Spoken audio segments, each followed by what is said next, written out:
Hello guys, welcome to another video. इस video में मैं आपको ये बताना चाहूँगा कि रिस्क मैनेजमेंट, मेरे को पता है आधे से ज़्यादा लोग इस टॉपिक में इंटरेस्टेड होंगे नहीं। और मुझे ये भी पता है कि ये टॉपिक पूरी ट्रेडिंग में, आपको चाहे टेक्निकल आता हो, चाहे आपको कुछ भी आता हो, आपको ऑप्शंस में सब कुछ पढ़ना आता हो, ये टॉपिक अगर आपको नहीं आया तो आप ट्रेडर नहीं बन सकते हो। ये मैं लिख के दे सकता हूँ, चाहे मैं कोई भी आप पेपर बोलो उस पर साइन कर सकता हूँ ये लिख के।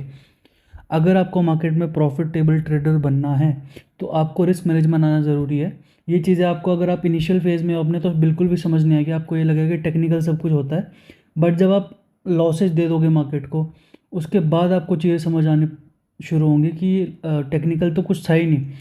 Technical is not even 20% of trading, 20% भी नहीं है टेक्निकल एनालिसिस।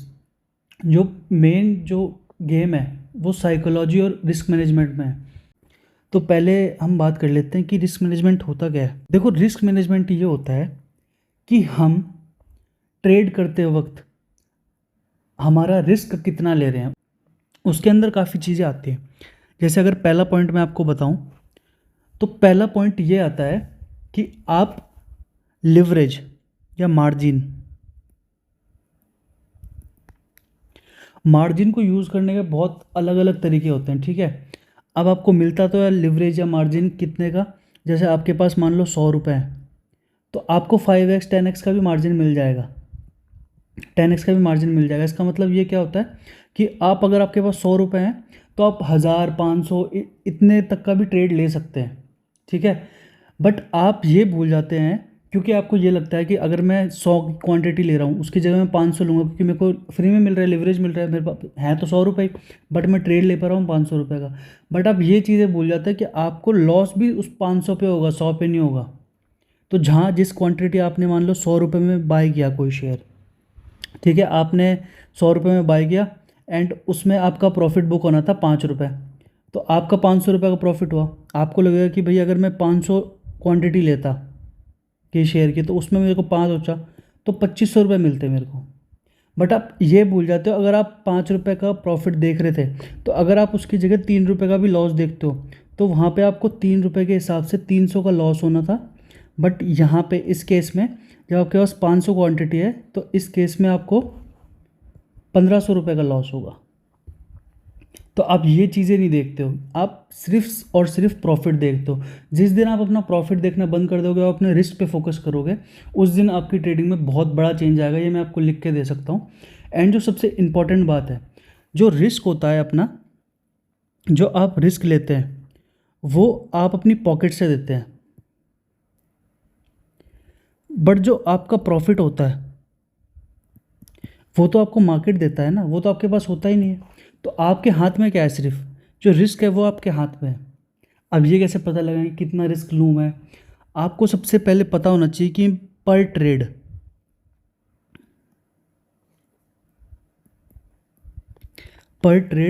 मेरा रिस्क कितना है। पर ट्रेड रिस्क आपको पता होना चाहिए। तो मेरे हिसाब से जितना मैं लेता हूँ, मैं मेरा जितना कैपिटल डिप्लॉय होता है, मान लो मैंने किसी ट्रेड में 1 लाख का कैपिटल डिप्लॉय किया है, ठीक है, तो इस पे मैं मैक्सिमम 1.5 से लेके 2% तक का रिस्क ले सकता हूँ मेरी इस कैपिटल पे। ये डिप्लॉयड कैपिटल है। डिप्लॉयड मतलब जो मैंने ट्रेड में डाली है कैपिटल। चाहे मैं ऑप्शन बाइंग करता नहीं हूँ, मैं ऑप्शन सेलिंग करता हूँ। पर अगर मैंने चाहे लिवरेज लेके भी किया हो, तो अगर मैंने 1 लाख का ट्रेड पंच किया है, तो अगर मेरे को जब भी 1.5 से 2% तक का रिस्क दिखेगा, पहले 1.5% दिखेगा, तो मैं फिर अपना चार्ट्स टेक्निकल एनालिसिस करूँगा कि यहाँ से रिवर्स हो सकता है कि नहीं। अगर मुझे लग रहा है कि नहीं, उसमें वॉल्यूम्स आ रहे हैं या फिर उसने रिवर्स कर दिया है मेरे ट्रेड को, मतलब मेरे को गलत प्रूव कर दिया है, तो मैं 1.5% पे अपना बुक कर दूंगा। अगर मेरे को दिख रहा है कि नहीं, वो रिवर्स हो सकता है वहाँ से, जो वो स्टॉप लॉस हंटिंग कर रहा है अभी, तो मैं मोस्टली 2% के अंदर अंदर में एग्जिट कर देता हूँ, ठीक है। तो अब आपको कैसे पता चले? अब मान लो मेरा ये रिस्क एपेटाइट है 1.5 से 2%, बट जब मैं प्रॉफिट लेता हूँ मार्केट से, तो वो होता है 2.5% से 4% तक का। जब 2.5% प्रॉफिट आता है, स्टॉप लॉस होता है, उसको मैं ट्रेल कर लेता हूँ, 2% पे ले आता हूँ, तो मैं अभी नेट 0.5 में बैठा हूँ। तो जब मार्केट मेरे को 3.5% दे रहा होता है तो मैं 2.5 पे ले आता हूँ अपना स्टॉप लॉस। तो मैं ऐसे स्टॉप लॉस अपना ट्रेल कर लेता हूँ, ठीक है।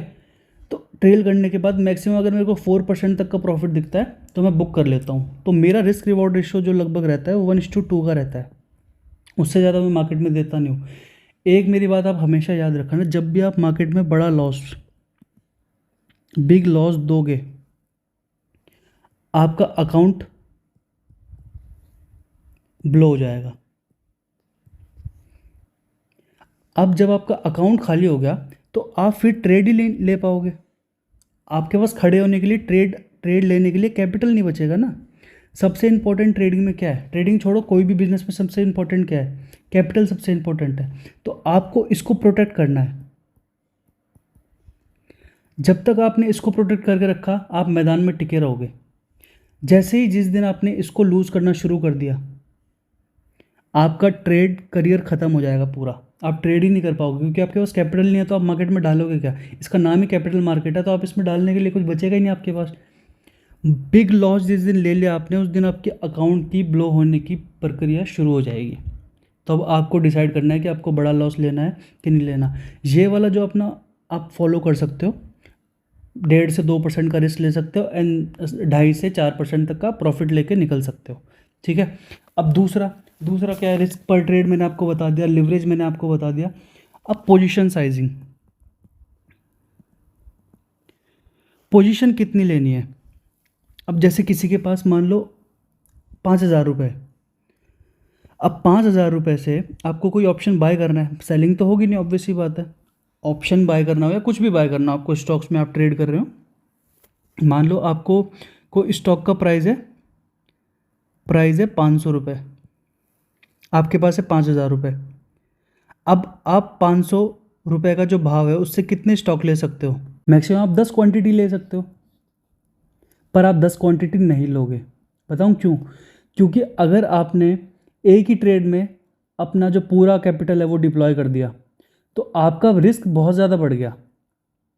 रिस्क क्यों बढ़ गया, क्योंकि अगर आपके वो अगेंस्ट में जाती है ट्रेड तो आपको सेम ट्रेड में आपके रिस्क से, जितना आपका रिस्क पर ट्रेड था उससे ज़्यादा अगर आप लॉस लेते हो तो आपका कैपिटल का बहुत बड़ा परसेंटेज जाएगा वहाँ से। और अगर आप वही 5,000 रुपये को मैक्सिमम अगर 2 पार्ट्स में भी डिवाइड करते हो, मतलब 2,500 रुपये भी अगर आप एक शेल्फ में रखते हो तो उससे क्या होगा, आपका रिस्क भी डिवाइड हो जाएगा। तो अब जैसे आपने एक ट्रेड बना लिया रिलायंस में, एक ट्रेड आपने बना लिया इन्फोसिस में, ठीक है। तो अगर ये नीचे जाता है तो मोस्ट प्रोबेबली ये ऊपर चला जाएगा, अगर ये ऊपर जाता है तो मोस्ट प्रोबेबली ये नीचे चला जाएगा।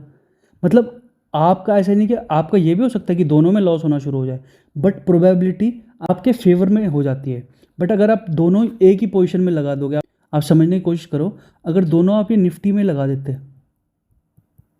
यहाँ पे भी निफ्टी और यहाँ पे भी निफ्टी, ठीक है, तो आपका जो लॉस है मैक्सिमम 5,000 रुपये आपने डिप्लॉय किए, अगर आप इसका कुछ परसेंटेज भी, अगर 2% भी देते हो तो ये लगभग 100 रुपये के लगभग होगा आपका। और मैं आपको लिख के दे सकता हूँ, चाहे आप कोई भी ऑप्शन बाय कर रहे हो, कुछ भी कर रहे हो, 100 रुपये का मतलब ऑप्शन में होता है सिर्फ आपने 2 रुपये दिए हैं और 50 की क्वांटिटी होती है, तो 50 इंटू में 2 इजिकल टू 100, और 2 रुपये का प्रीमियम में मूव। आँख बंद, आप जब आँख अपनी झपकाओगे ना तब भी 2 से ज़्यादा रुपये का मूव हो जाएगा ऑप्शंस में, चाहे आप इन द मनी ट्रेड कर रहे हो चाहे आउट ऑफ कुछ भी आप ट्रेड कर रहे हो, आप रिस्क ले ही नहीं सकते हो 2 रुपये का। तो इन चीज़ों को समझने की कोशिश करो, अपना रिस्क जो है डिवाइड करो, ठीक है। एक ही जगह पे सारा पैसा नहीं डालना है, अपना रिस्क को है डिवाइड करो एंड देन जो है आपका ट्रेड आप लो, ठीक है। जो तीसरी चीज़ होती है वो मैं बताता हूँ आपको, revenge trading. Revenge trading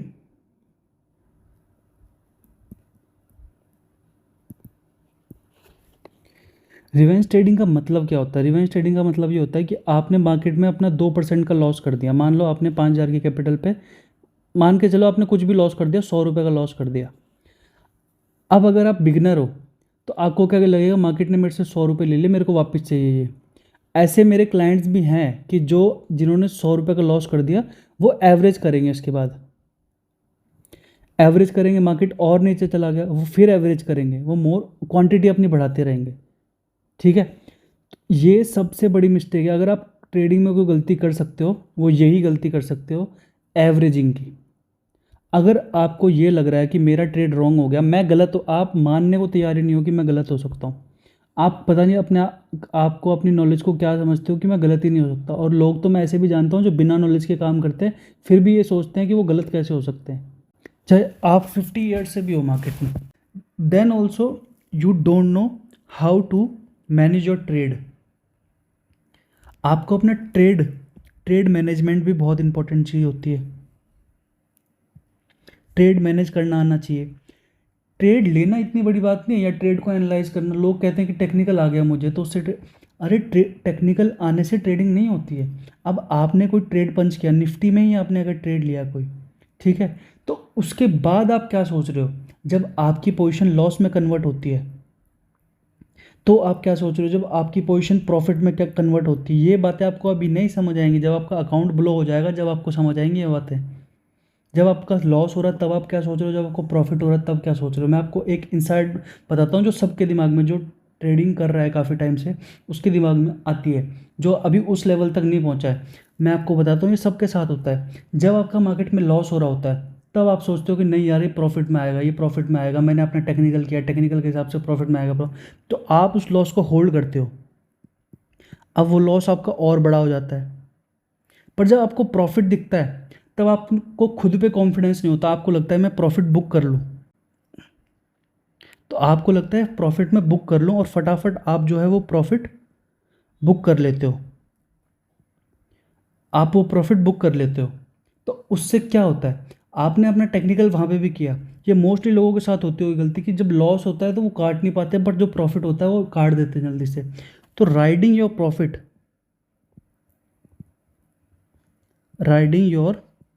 profit is most important in trading.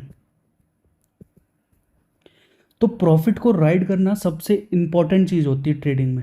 अगर आप अपना प्रॉफिट राइड करना सीख गए ना, अगर आपने अपना प्रॉफिट राइड करना सीख गया, मैं आपको बता रहा हूँ आपका पूरा ट्रेडिंग का गेम ही चेंज हो जाएगा। और अपने लॉस को अगर आपने काटना सीख लिया, आपने खुद को गलत अगर समझना सोच दिया ना कि मैं गलत हो गया यहाँ पे, उस दिन आपका पूरा गेम चेंज हो जाएगा। अपने आप को मार्केट से ऊपर मत रखो कभी भी कि मार्केट ने ऐसे कैसे कर दिया। मार्केट है, मार्केट सुप्रीम, मार्केट कुछ भी कर सकता है। अगर आप मार्केट में गलत हो तो हाथ जोड़ लो मार्केट के आगे, मैं गलत हो गया, अगली बार मैं और अच्छा ट्रेड पंच करूँगा। अगर आप स्ट्रीक्स में भी गलत होते हो ना, कि लगातार आपके 5 ट्रेड गलत हो गए, गलत हो सकते हैं, कोई बड़ी बात नहीं है, बट इम्पॉर्टेंट ये है कि जब आप गलत हो रहे हो तो खो रहे कितना हो, कितना पैसा आप अपनी जेब से लॉस कर रहे हो। लॉस हमेशा स्मॉल होना चाहिए।